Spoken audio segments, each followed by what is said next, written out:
I've been doing some thinking. Not a good thing. Too much time in the winter on your hands. Anyways, what if I did sell it? What would I want? Hmm.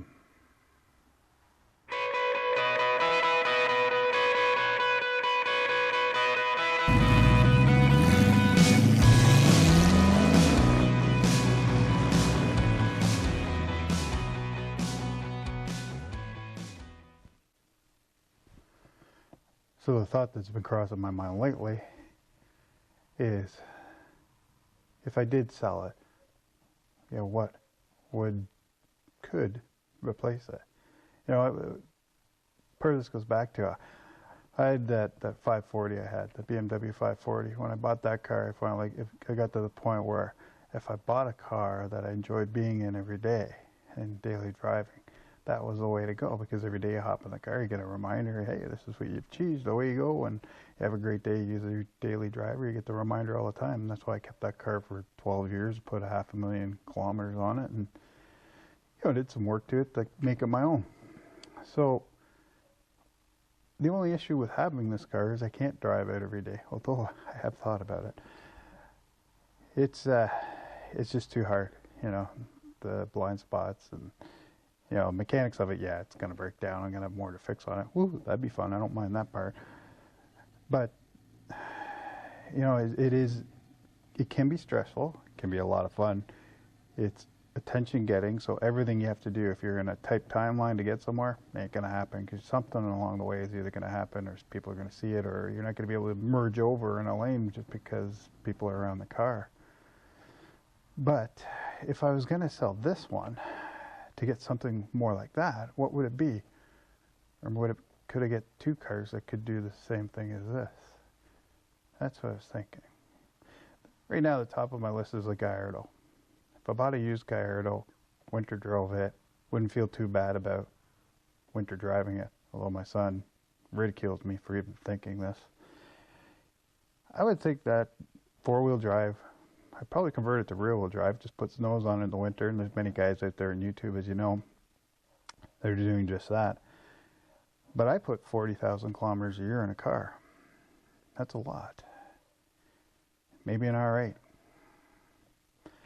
Not crazy about the looks of it, but the V8 version's quite reliable.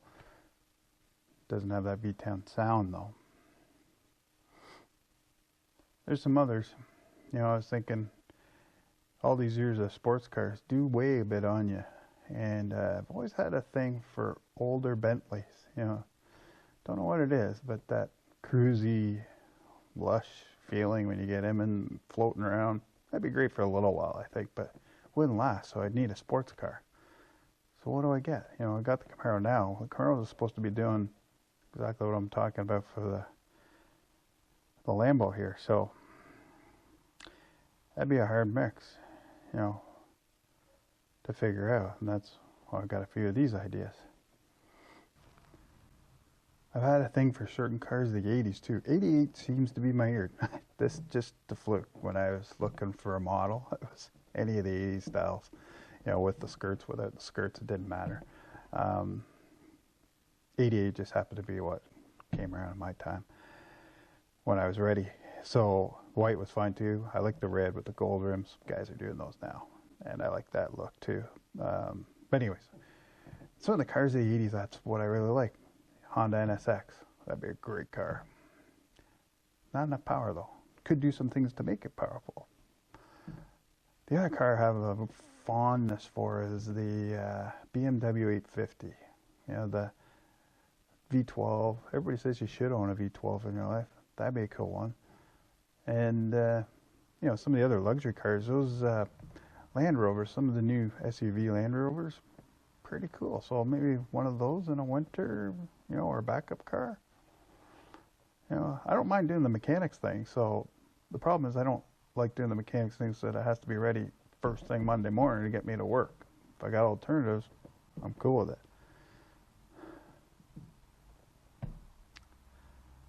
There were some other options. I miss some of the old cars. That IROC I had was fun. I miss that car. If I had only got it in a stick, I probably would have kept it, but the one I had was an automatic, and you know, I was 22, I think, and pretty impatient. I just wanted it like that. Kind of know. Got a son that's doing the same thing. I don't know. You know, there's the new cars, really nice. I've been staying away from going to the new cars, new auto shows. I like technology, all the new stuff that's in them.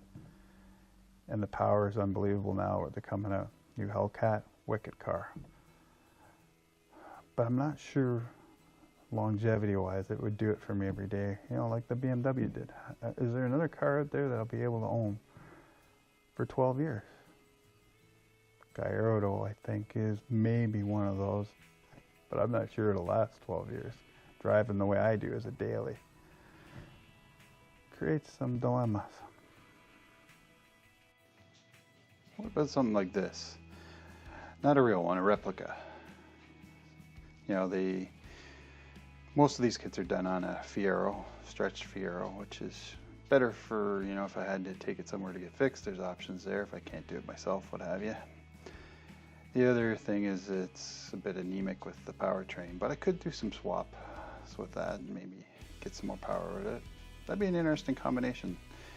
The Lambo and Ferrari replicas. Yeah.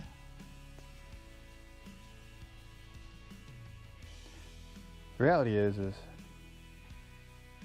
everyone I've talked to has sold their car. There's a couple of them that have called me and I've talked to them or met them at shows. Sold their cars for whatever reason earlier in life. Dreaded it, and they're either building another one now or trying to find one. And I'm trying to help them find one. And these are really tough to find right now because, like I was saying in earlier videos, you know, the age of the 80s when these cars, all of us are getting older when we really wanted these cars when we were in our teens, and we're coming into money now, so they're going to be harder and harder to find. So I cut this one loose. Chances of finding another one just as good are going to be really tough. So, like I said in other videos, even find the kits to even build one on your own right now. You can't do it. They're just not around anymore. You know, when Lamborghini and Ferrari took on all the kit car industry, that was it. So, if I was going to do another one, it's going to have to be something different altogether. And I'm not so sure I've gotten this all out of my system yet, so I think we're going to keep it. But that, and my wife would probably never let me sell it. The kids are always on me not to sell it. And part of it is because, like you see in this garage, there's pictures everywhere. They're from when I was a teenager. You know, they just, instead of throwing them away and you got older, I kept them. And stuck them up in here, and I'm sure glad I kept them now. Actually, that was my wife telling me not to throw them out. I'm not much of a hoarder. I'm the opposite. I get rid of it if it sticks around too long. But anyways, yeah, I think you gotta keep it. Gotta keep it. Maybe.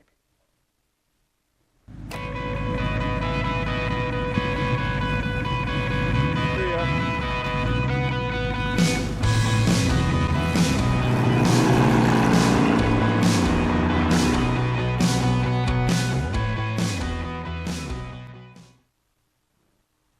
If you want to see this car, I'm taking it to Carlisle, Pennsylvania, for the Import Performance Show.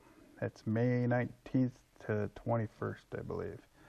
And I plan on getting down there on Friday and probably leaving sometime on Sunday, so I hope for good weather. But anyways, if you want to see the car in person and some other great cars, I know Ron's built a beautiful Diablo he's been working on for years.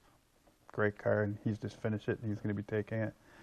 And we're trying to get a bunch more to show up. So if you want to see this and others, find out what these things are like or in person, you know, when you get up close to these cars, you see, you can learn a lot more, and we love talking about them and sharing them. So make sure you come to the show. There's more information and a link in the description down below.